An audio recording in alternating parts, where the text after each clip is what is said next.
Let's start talking about identity, because it's a very important topic when we are developing Web3. We need to solve the problems with dispute resolutions, reputation, and the identities of people without KYC maybe but identifying people by them attributes, not just doing a person by itself, like the whole entire person, but identifying small attributes like the phone number, the national ID, and something to put it on platforms, because the platform, in the end, they don't need to know everything about you.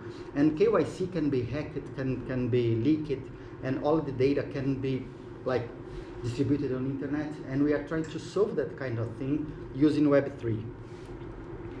So let's go to the next one, probably. Here. So the main problem with identity we have to solve, one between 7 people has identity. It's a huge problem to be solved. We are talking about like more than 1 billion people without identity. And with no identity, they don't have access to education, banking, justice, or government services, for example. And with a blockchain identity, it differs from when we compare to national identity, the traditional one, because we have, for example, we can solve the problems with the security of those kind of data and fraudulent identities. And it's so easy to solve that kind of thing with a Web3 identity based on blockchain. Then we can have a self-sovereign identity. We can solve the case of giving our data and receiving nothing in exchange for our data. With a blockchain identity, we can solve that kind of thing, monetizing our data. And we have a lot of portability on data as well. And using a blockchain technology, any kind of blockchain, we can develop it in many different technologies and different blockchains. We can have a decentralized public key infrastructure. Today it's very centralized on institutions and governments, and we can have, using blockchain, it's very decentralized. So it's impossible to do a takeover or a takedown on the data. We can decentralize the storage. We don't need more silos agglomerating, like having all the data together, because those kind of places, they are like a vector for hackers. They will attack that kind of thing. And we can manage and control all of our data.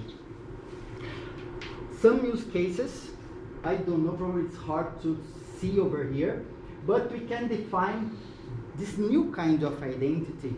When someone issues someone to you, like I was on the university, then I have my graduation certificate. When the university issues my graduation certificate, it can sign it and put it on my identity as an NFT, for example. Then it solves a lot of things. When someone asks for my graduation, I can just show that attribute.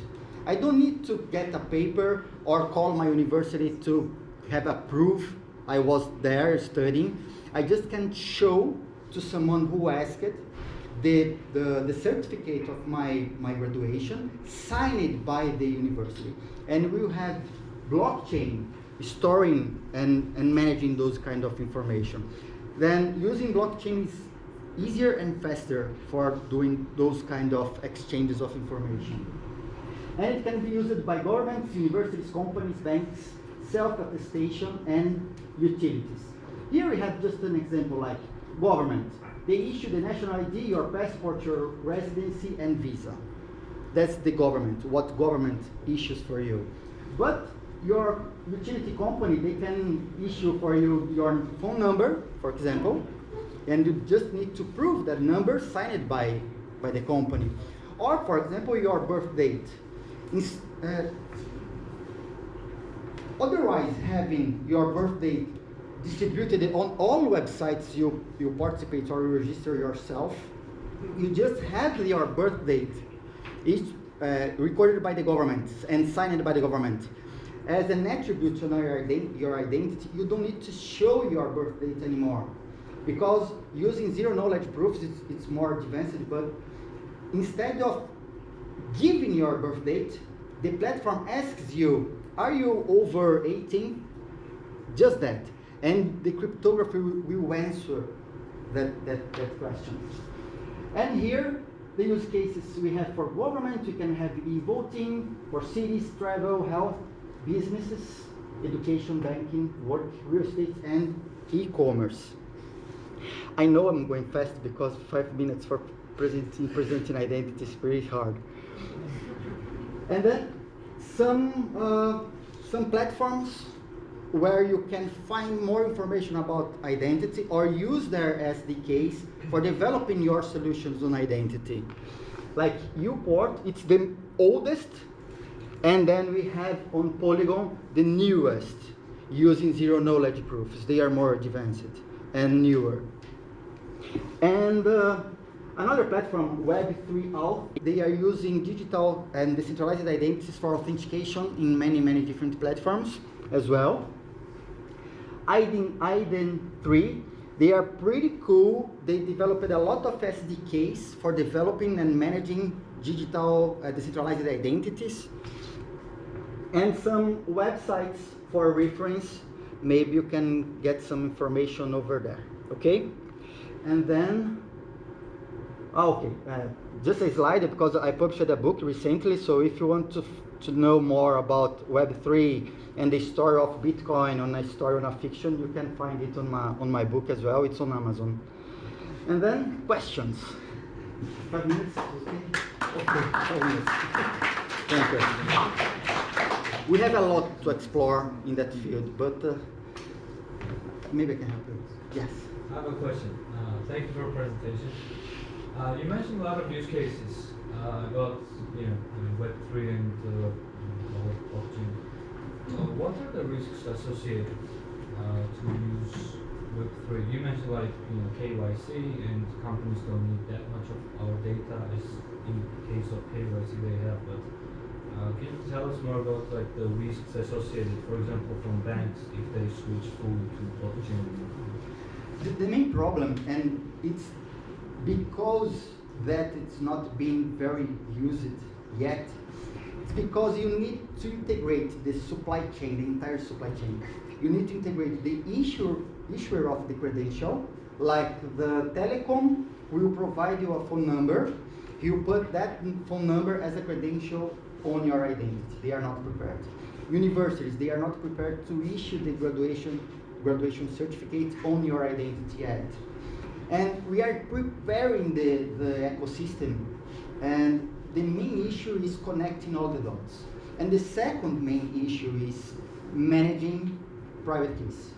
Because people don't know how to manage private keys, they lose their private keys, but you need to try to find ways, and they exist, but they are not very used to yet, to recover those private keys with their credentials, or trying to transfer the credentials from the old identity to the new identity if you need to change. So probably they are the two main issues we see. One, connecting the supply chain, and second, managing private keys with all your credentials. Okay? One more question. Don't be shy. Is that okay? Oh, that's perfect. Okay, thank you very much.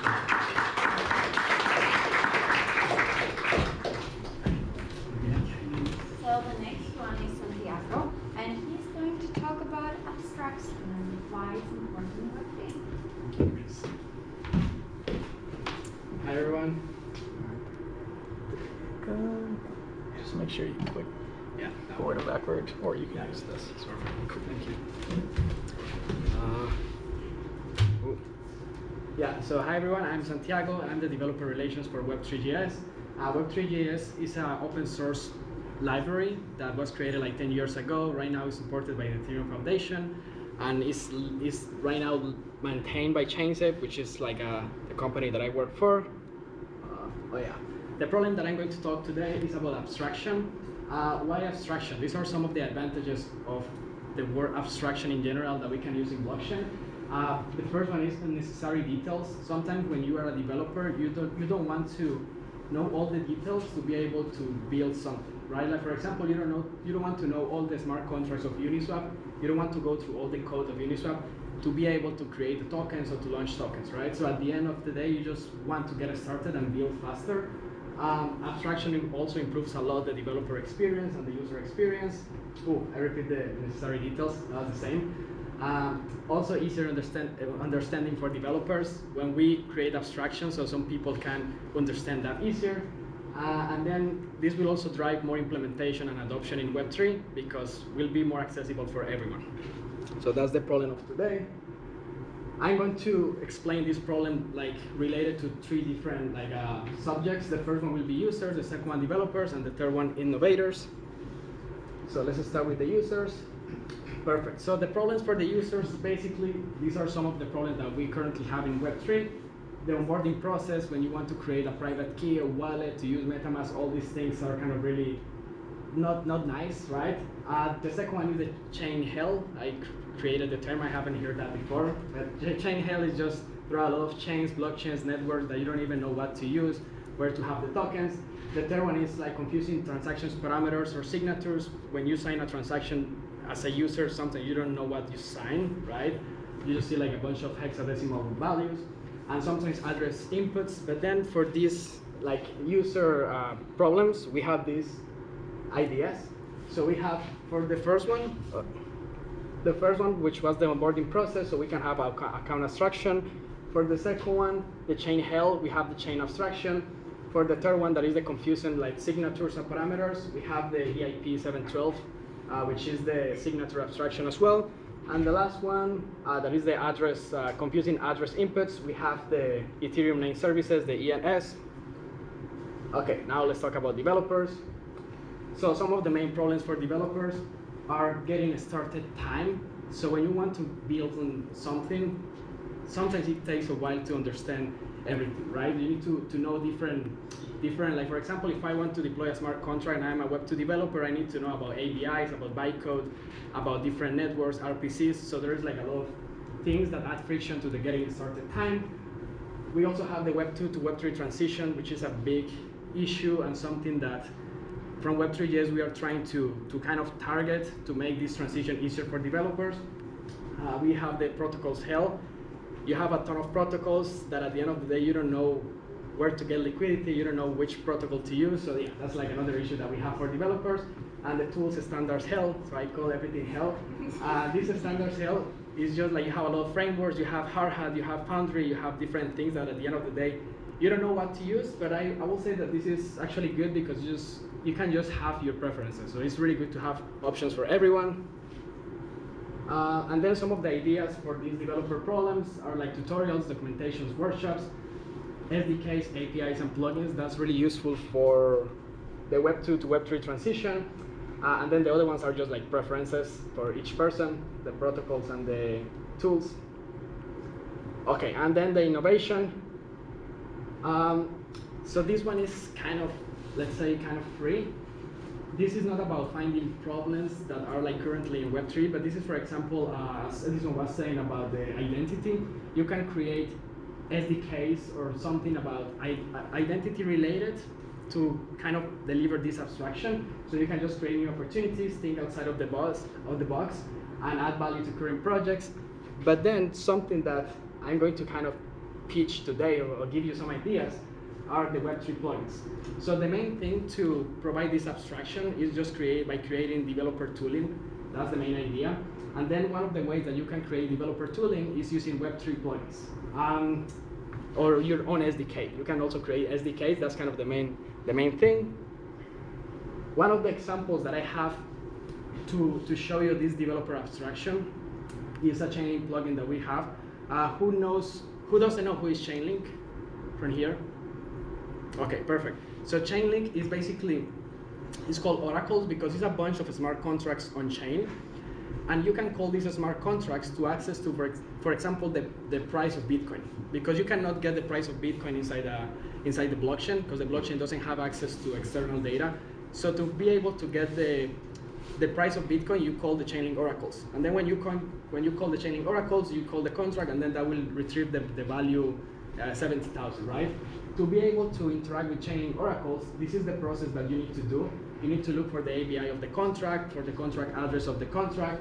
You need to initialize the contract, you need to call the contract, and then you can get the results. So you need to do all those 5 things. But then with Web3 plugins, we create this abstraction, and then you just need to initialize the plugin, you call the plugin, and then you get the results. So we kind of abstract this first 3-4 steps for the developers to provide a better developer experience. So yeah, if you translate this into code, this will be something like that. I'm not going to go through the code. And yeah, this is the Web3 plugins. So this is like a new thing that we released for Web3.js. And it basically allows you to create your own SDK, your own interface, or your own developer tooling for any project. You can create, for example, a plugin for Polygon ID, or you can create your own plugin to create your own identity plugin, right? So this is basically giving you a lot of ideas, like unlimited ideas for everything. You can integrate your own libraries, Web2 libraries, and you can do whatever you want. And yeah, the uses of the plugin is basically really simple. You just need to my plugin the function that you want to call, and then the plugin will manage everything under the hood. And to finish this 5-minute talk, this is something really important that I was kind of thinking today before the presentation. We don't need to know how things work. We just need to know how to use them. So basically, we can get started faster building. And yeah, that's basically everything. Thank you so much. Any questions? Everything was that clear, right? Perfect. Thank you so much. Yeah, if you need something, feel free to reach out to me or yeah, message me on Telegram, Santiago Devrel, and yeah, we'll be here around. Thank you. Just like silly question, maybe. Yeah. Actually, stupid question. This is only to interact with smart contracts, not to write them. Yes. Yeah, this is more for Web 2. Like So yeah, more interacting with blockchain smart- interaction. Okay. Yeah, blockchain interaction. Yeah. Thank you. Perfect. Thank you. But that doesn't mean that we cannot use it. It will make your life much easier, let's say. So the next one is SSTD, who is going to talk about funding and this. Do you have anything to present? Yeah.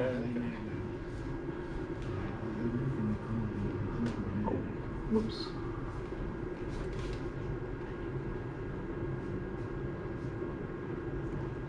Okay, just a background. So I'll try to keep it 5 minutes true to the goal. I don't have a presentation. I thought it was antithetical to the idea. My problem set, my challenge, and the solution is essentially how do we use token standards to innovate and derive funding? Like, how do we truly do this using token standards? And the solution for that is, well, let's get into the problem first. Currently, right now, even though blockchains and protocols are getting gradually decentralized, you have identity solutions, you have abstractions happening, but the money, the funding that happens, which ChainSwap, the payment provider will provide you gateways to do so. The fact of the matter is money talks, right? There is no way to actually at a grassroots level impact change and impact further growth of technologies that people seem fit, which at some level is kind of funny because blockchain kind of started as this really niche cyberpunk tech. So the idea here is using token standards to do this. Now, what token standard am I talking about? If you have heard these 3 letters, you're probably going to laugh. NFTs, right? I'm not talking about Bored Apes and all of these, I mean, sure, Bored Apes are fun as well.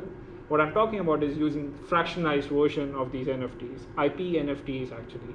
The letter I, the letter P, and the NFT. What does this mean? The IP stands for intellectual property.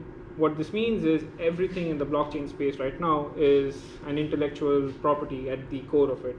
Everything we're talking about at the moment is data driven, it's concepts, it's identity. So how do we use this IP and a token standard that already exists to impact this change. The goal here is to use this concept of fractionalization. It already exists within the space. It's something that is being used. So let me walk you through an example of this. For example, ETHTallinn is a hackathon that's happening right now. We have identity, we have abstraction that has been presented. Let's say there are 20 projects that hack on this, and there are top 10 winners. A DAO gets created and then seeds and creates an IP NFT of all of these individual ideas. As these ideas go along, the protocols themselves can then fractionalize and give ownership of these ideas to separate people. And what happens is this then allows all these DAOs, all these further big players in the space to contribute and then have an ownership and a stake. And what this further allows is all these fun DeFi mechanics where people can have prediction markets where, for example, you see this wall of the Estonian unicorns. There are a few players in this that have similar, use cases. Like you could have a prediction market using these NFTs that could bet on which one works. And I mean, you may know this living in Estonia that a lot of the industry over here is based on providers like YOLO, which are gambling providers, and this ability to tap into people's ability to use money to predict is a DeFi mechanic that is shunned upon. But I feel that if we could theoretically fractionalize these NFTs and then have people bet on these and have these prediction markets, you then are funding a grassroots level foundation. And this is not just vapor that I'm selling. Vita DAO, which you may or may not have heard, is a DAO that focuses on molecular research and stem cell research. They recently raised $12 million from A16Z. I'm actually wearing one of their hoodies because I hacked with them on this idea 3 years ago, and I've seen it gone quite far. But quite true to the theme of things, that I feel like they've gone in a wrong direction. And I feel that this idea to its core is much, much bigger. So this is kind of the problem, and I'm very excited to kind of talk to people about solutions, and that's basically it. I hope I stayed within 5 minutes.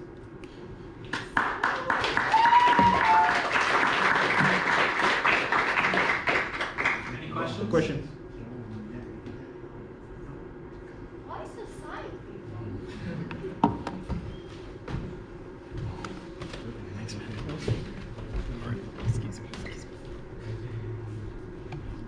So the next one is Robert, who is going to talk about sports tech in Web3 and how players can get owners of their own data.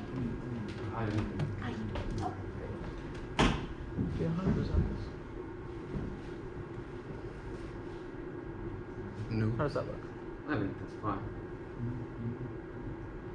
Is it in the browser?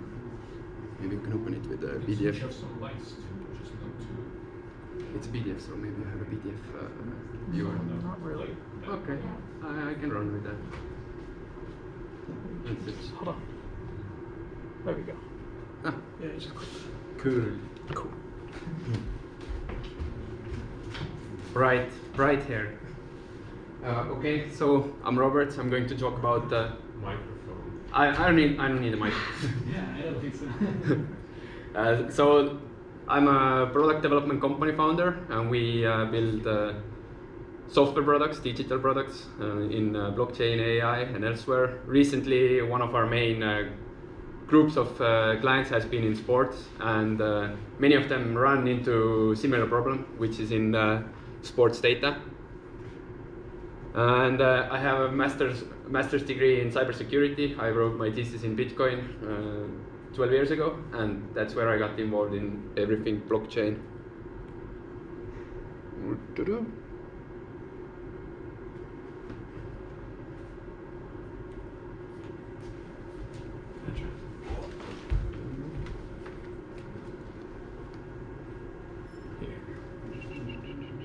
Just roll down, yeah.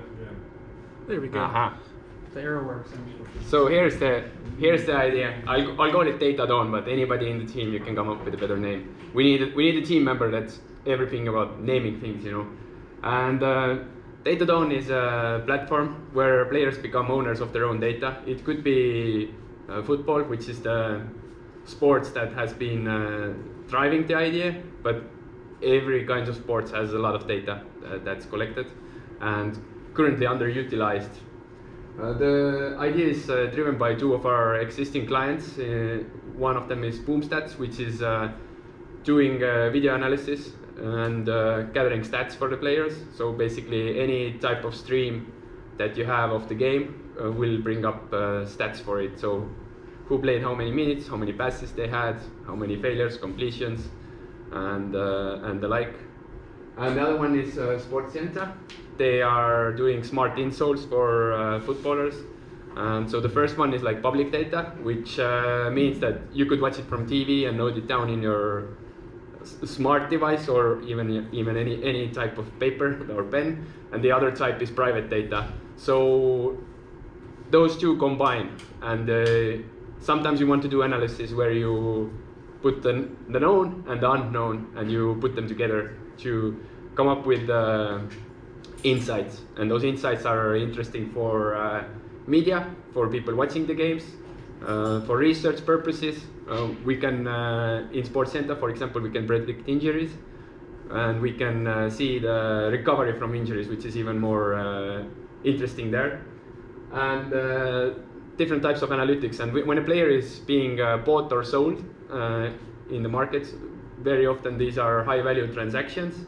Then they are running through medicals, and they will see if the player is fit enough to make the deal. And those medical level data is also really interesting. And proofs come in there as well. The player might not want to share their medical data with everyone, but they might have like several teams interested in acquiring the rights to play for them. So they might want to prove that I haven't had any injuries in the last 3 years without sharing all of their medical data with the possible buyer.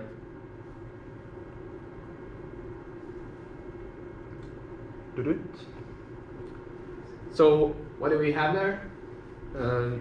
One of the things is that the players at the moment, they don't really own any of their data, and it can be the clubs or it can be the leagues, but there's a big movement within the players that, hey guys, we are actually generating this data. The more private the data, if it's coming from wearables, for example, the more interested they are that it doesn't get into the hands of everybody, or at least they could get to decide who gets to see and use the data and then monetize on it as well.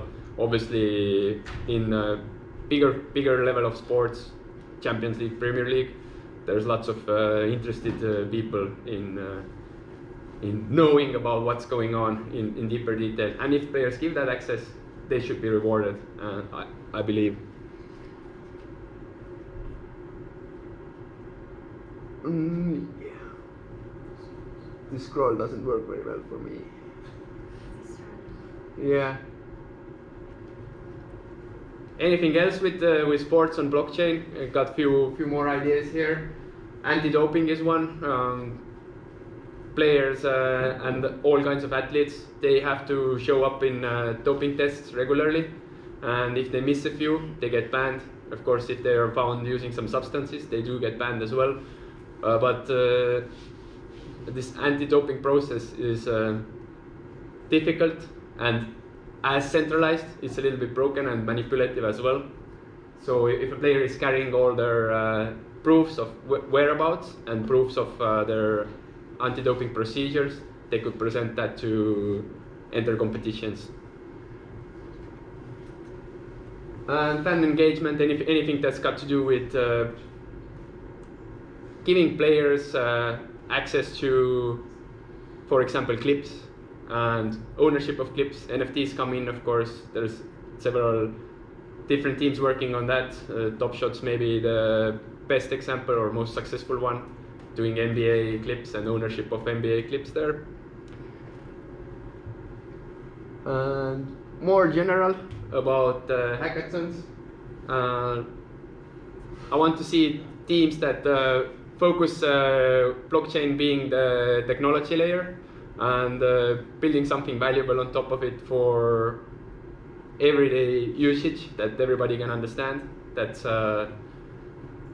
making products that are useful, and if they have a blockchain component, then cool. If they don't need it, then don't add it there.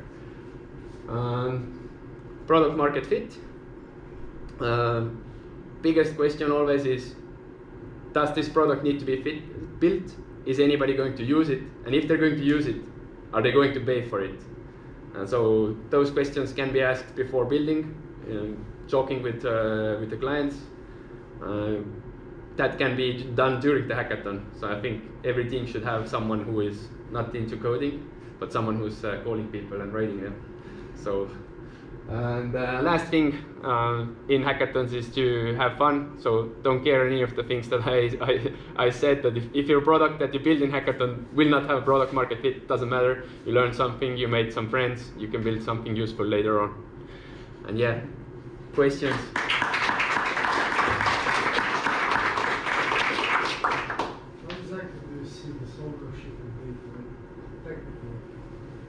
Yeah, so there's several options, but I would think that basically in the hub that is decentralized in smart contracts, you just push them and you keep them encrypted there. So because the player wants to give access to some of the data, some of the time, to some of the third parties, but they don't want to share it all of the time with everybody. There might be data that they want to share all of the time with everybody, but for example, when they are in a position where they want to be scouted, then they would want their stats to be known out there, because very often teams find players just looking at the stats of a player. They might like be, okay, I need a big striker in my team who is able to score with both feet. So they make those searches basically based on data only. So, but technically, like I don't have an architecture diagram for you. My question was like, I imagine using like some variable and this generates data and it's sent to some third-party server. How in this like ecosystem that exists at the moment, how can I own it? So the idea is that the owner of the data is the player who decides then who gets to use it and when. So that's the non-technical layer. How we technically build it, I don't have a solution yet, but I'm sure it's doable. Yeah, I have a question more about like how do you deal with the like football clubs, for example, or the leagues who actually own this data, because that's how they exist, right? Like, yeah. They have football players, they're superstars, and then they sell this data or do whatever they want. And you want to change this whole thing and make the players owners of this data. So how do you do that? Yeah, that's a great question. Actually, the players have started the movement already to get access for this data. They've started lobbying to get that in Premier League 6 years ago. 6-7 years ago, they started lobbying to become the owners of their data, but they didn't have any tools to actually be in ownership of the data, because this data was always centralized and kept in the access of the clubs and the leagues. So players are in the push here. So if you give them the tools, they will push harder. How do you ensure that manage exclusivity? Because everyone can just save the broadcast of the football match. Everyone can grab the public statistics from their sport investors. Yeah. So, and to do whatever they want with this data. So how do you be managed that only this person or this third party is able to statistics? Yeah, thanks for the question. So the public data for sure, that can be collected by anyone just watching the games. But it does have a ticket cost to it. Like the full statistics of a game, it could be worth from $10 to $150. And if that could be, so player doesn't own that data. The data that is shown publicly, that I don't think the player will have any ownership.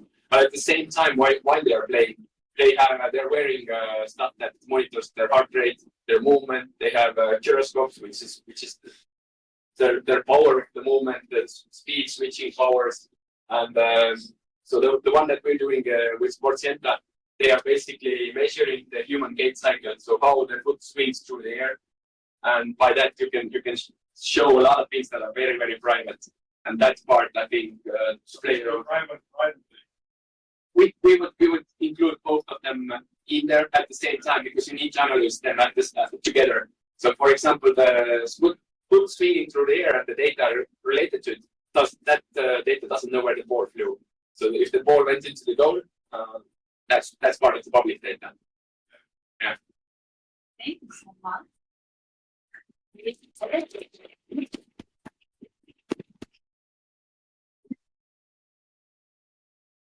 Next topic, we will talk about Web3 funding and kickoff. And after that, we will separate the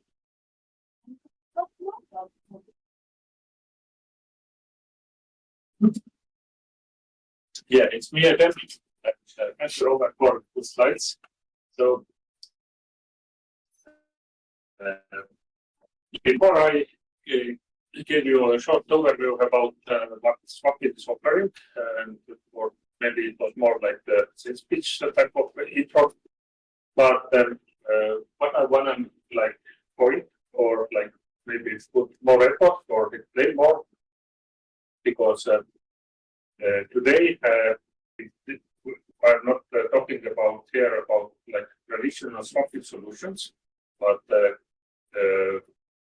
I'm more pointing about solutions, what might be helpful for young startups, crypto-related startups, Web3 related startups.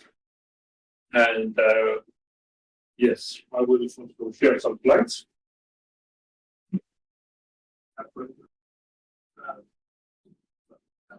Yeah, let's move on. Yeah, let's move on. This is not relevant. Yeah, some words about crypto, e-commerce, and some trends. If you will take last 3, 4, 5 years, then e-commerce is growing every year 30%. 30%. And if we will add all payment methods, including crypto, then this sector is also growing about 20-30% yearly. And if we will put it together, then it is huge growth. And definitely, if you have ideas or new startup ideas, then this e-commerce sector and adding new innovative crypto or other payment methods is definitely one item what might be interesting. And also one item where I see huge growth is super apps, like if you can name like is it X or is it Telegram? So a lot of things are happening inside these so-called super apps.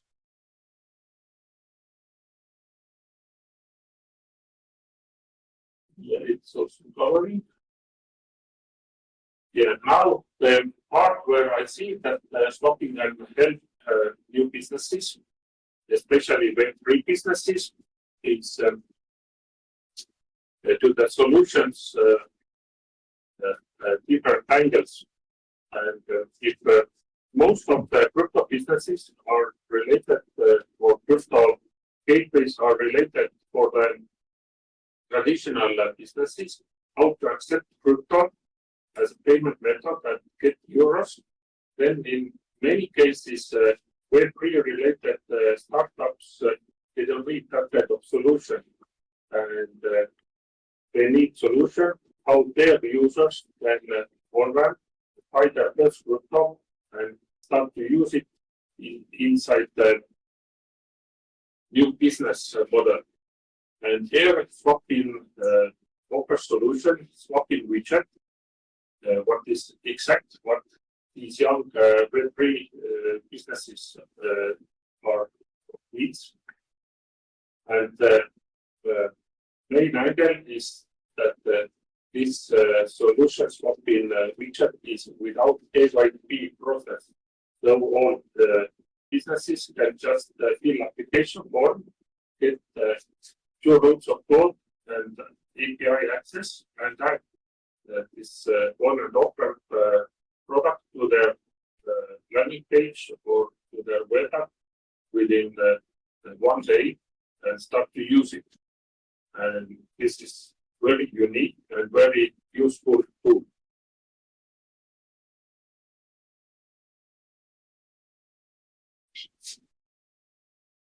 This is what we already discussed briefly.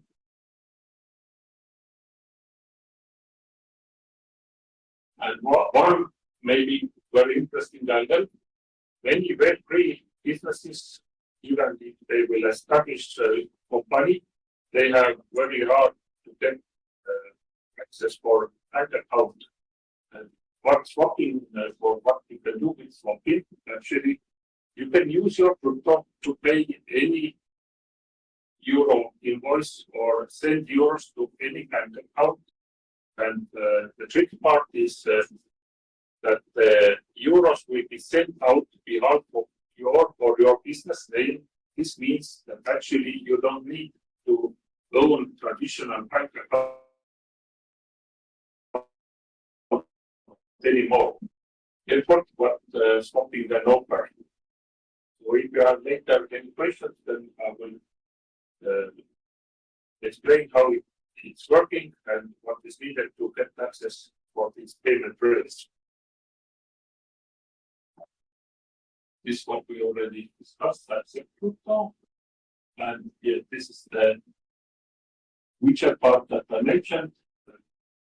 Add this widget to your product within 1 day.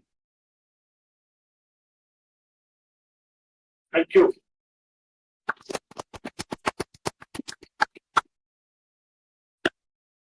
Yes, please. Yeah, so basically the idea is that you can help e-commerce store owners set payment method with crypto. But how do you deal with the volatility? Yeah, with swapping, we will lock the rate for 30 minutes. This means that the payer knows exactly how much crypto they have to send, and the merchant can be sure that they will get full amount of euros. And yeah, this is how we are doing. We are working with bigger exchanges, and we are using hedging for this. And then it gets the amounts in like euros or dollars. Yeah, merchants in European Union mostly they prepare euros or pounds, and yeah, the settlement will be paid out instantly. All swapping infrastructure is fully non-custodial and instant. This means that we are never holding any client assets. Any please? How can you send money? Some connection to open market structure? Yeah, it's not open banking, but Smati has right to issue dedicated IBANs to every user. We can issue the IBANs for private users, for companies, and this is fully automated and instant. And always when we are making settlement payout to the beneficiary, then the funds will be sent on behalf of the client name. This is also very innovative, and Swappi is only working non-custodial product in Europe who is offering this solution. Still kind of traditional way. Generate IBAN and then to send money. Yeah, this is like bridge. We are bridging traditional and Web3 world actually in this case. I see that there's no questions, no more questions, so yeah, thank you.